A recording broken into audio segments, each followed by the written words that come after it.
Shannon, welcome to another occasional adventure. Thank you for joining me. So I've been wanting to do this vlog for a long time. I have lived in Las Vegas the majority of my adult life, and most of that time I've worked in a hotel casino industry, like a lot of people do, and so I have a lot of insight and a lot of insider information just from my vast amount of knowledge and experience that I want to pass on to you. So if you have never traveled to Las Vegas before and you're planning on coming out, or if you've maybe only been here once with friends and you're not really familiar with how everything works and some really important stuff that you will need to know about, this is the vlog for you.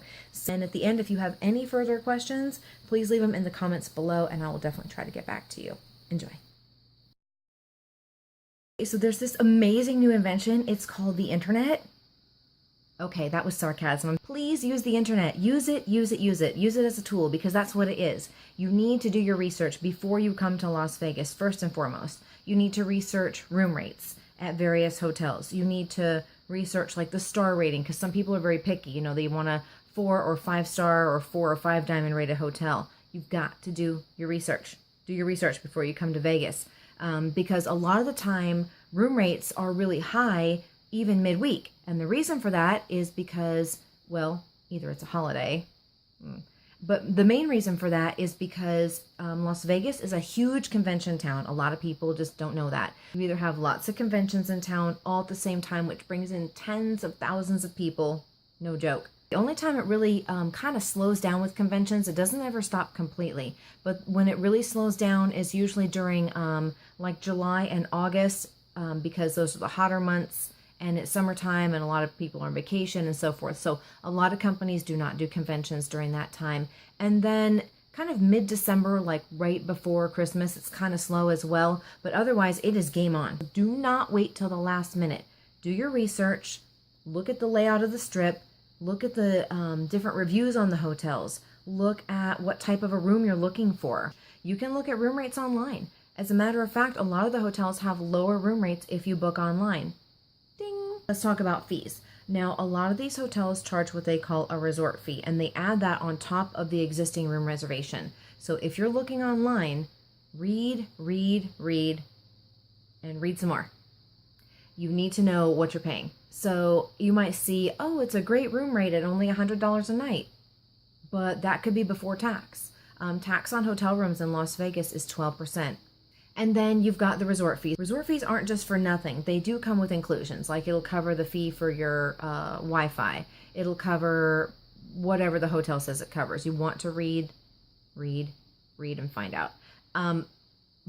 But no, they're not negotiable. They are mandatory.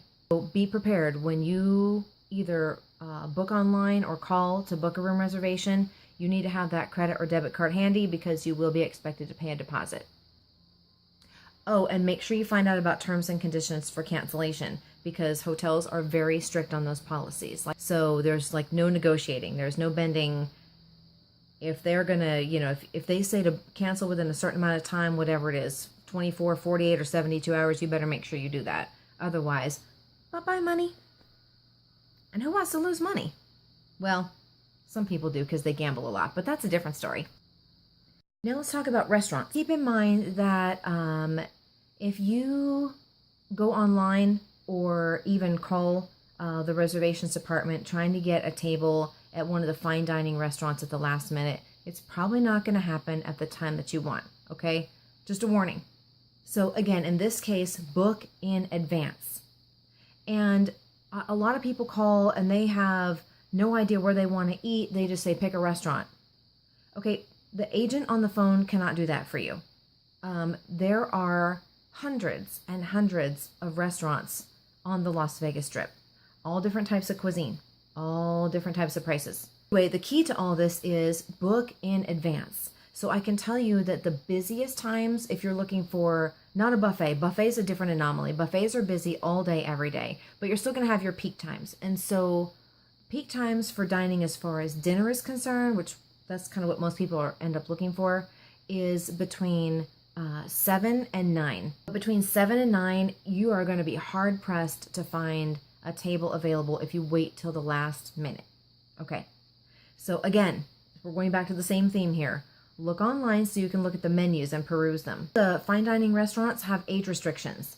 I've had people on the phone get very upset with me when I have to ask how many people are in the party, obviously, because I have to know if we can book that table at the time that they want based on number of people in the party, so that's important. If you call and you have no idea how many people are in your party, we can't help you. So you need to know how many people are in your party, but also the agent you're speaking to might ask you how many children are in the party. This is because a lot of the restaurants have an age restriction. Now, my favorite subject, shows. Okay, I love shows. I love going to see a good show and having a great time.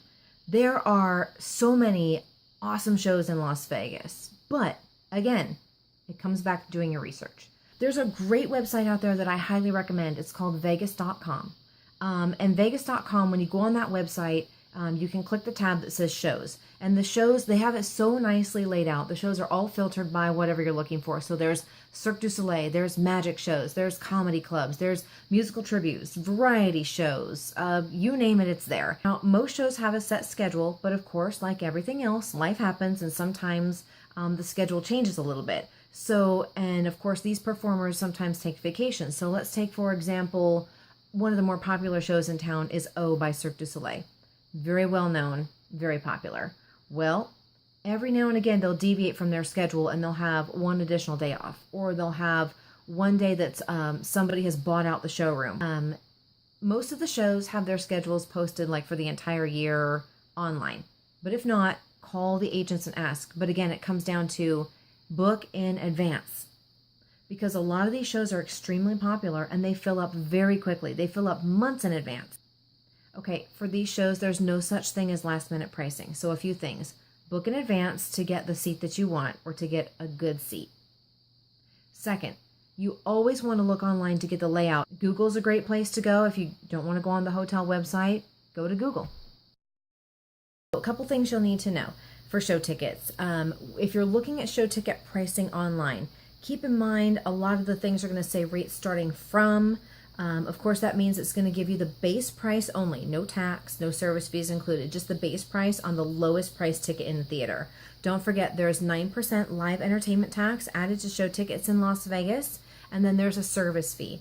The service fee that you pay for the show is a box office service fee. Yes, they always charge it. No, they don't waive it. So don't even ask, because it's not going to happen. If you book your tickets directly through the hotel where the show is at, either online or over the phone, you're going to end up paying the whole thing all at once in one lump sum. Show ticket, tax, and service fee.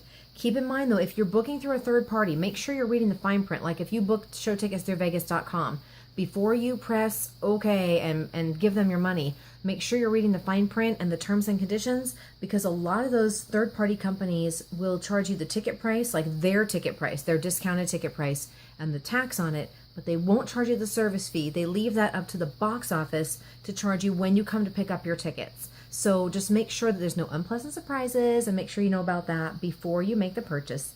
And children's pricing.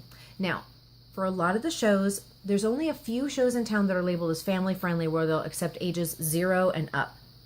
Most shows have an age restriction of ages 5 and above, if they allow children at all. There's a few shows in town that don't allow children at all, like you have to be 18 or older.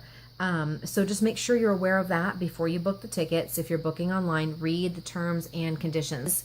If you call and then try to cancel a show ticket, you're not going to get all your money back. You might not get any money back, but if you do, it's not going to be in full. And I'd hate for you to lose money on a show ticket that you're not even going to use because you didn't take time to read. So read everything. If there's any doubts, any questions, call and ask for sure.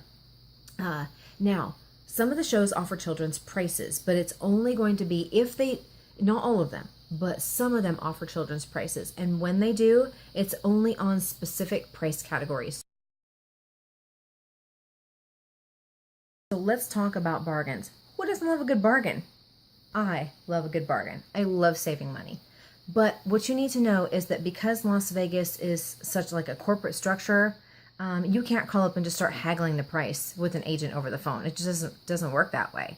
Think about it this way. When you go to a grocery store, drugstore, a clothing store, you don't get up to the register and then just start haggling the price. Same thing in Las Vegas.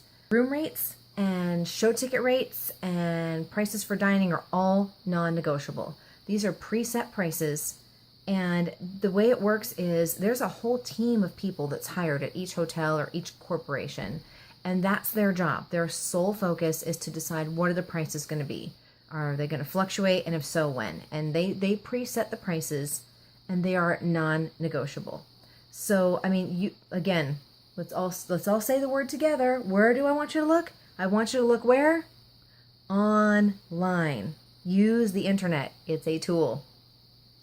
So when you look online, usually you're going to find your best hotel rates booking online. You're also going to find if that hotel is having any promotions, packages, or special deals is going to be online. And a lot of the time, in order to get that offer or get that rate, you have to book it online. But sometimes you can get that same package, same promotion, or same rate over the phone with an agent. But the other thing you always want to do is if that hotel has any sort of a customer rewards program or membership program, it's always free. I've never heard of one that charges. So if it's free, like, that saying, if it's free, it's for me, join the rewards program. That's going to be your biggest benefit to get the best prices and for everything. So happy savings. All right, so let's talk about traveling on the Las Vegas Strip. Now, Las Vegas Boulevard in and of itself starts out in Jean, Nevada, and it goes as far north as Nellis Air Force Base. I think it's about maybe a 30-mile span. But regardless of that, when we talk about the Strip, we're just talking about kind of the main corridor area, which is about 5 miles long, running from Mandalay Bay up to the stratosphere. So, I mean, certainly you can walk it if you want to, all on concrete, and depending on the weather. But there's a few modes of transportation to get around. So some people drive into town, so you've got your own car. Some people rent a car. That's fine. You really only need that if you're going to be going off the Strip, taking maybe a day trip to Valley of Fire or Hoover Dam or Red Rock, which I highly recommend taking trips out to those. Amazing. But if you're just kind of staying on the Strip, you don't really have to have a car. But here's your modes of transportation. A lot of people call and say, hey, is there a shuttle that just takes me from hotel to hotel? No, does not exist here. It probably never will. So what you'll want to do is either use the bus system or Uber or Lyft or a taxi. Now, obviously, taxis are everywhere. They're at every hotel just sitting around waiting, or you can try to hail a cab when you're on the Strip. Uber and Lyft, I think most of us know how those work. If you don't, you'll want to upload or download the apps for both onto your phone before you get to Vegas, and then just tap and get your ride. Sometimes that's cheaper than a cab, and a lot of the times those cars are much cleaner than a taxi cab, just saying. Then there's the Citizens Area Transit, which is our bus system. I don't know what the current rates are, so you'll just want to Google search Citizens Area Transit Las Vegas and find out what the single ride rates are. I think there's also a day pass and a multi-day pass that you can purchase online as well. Again, look online, so that way you know. But those buses run up and down the Strip 24/7, and they'll take you off the Strip too if you're trying to go to Chinatown or something like that. So that's a good option. Yeah, and then there's also a monorail system in town. It's not free because it's owned by the city, and it runs on the east side of the Strip from MGM Grand up to the Las Vegas Convention Center, and it makes, I think, a grand total of 7 stops from beginning to end. So again, research online. I know that there's a single ride rate and a 1-day unlimited ride pass that you can buy, and I think there's also a multi-day pass that you can buy as well. So that might be a good option if you're going up and down to the convention center if you're in town for that. And then there's a couple of free trams on the west side of the Strip that just go between select hotels, and those trams are free because they're owned by those particular hotels. So there's a few ways to cut down on your walking with that. But one thing I really, really, really, really want you to know: Las Vegas is infamous for traffic lights. We have more traffic lights than any place I've ever seen, and I've lived all over the U.S. It's terrible. On and off the Strip, terrible, terrible, terrible traffic. You're going to probably hit every red light unless you get really lucky.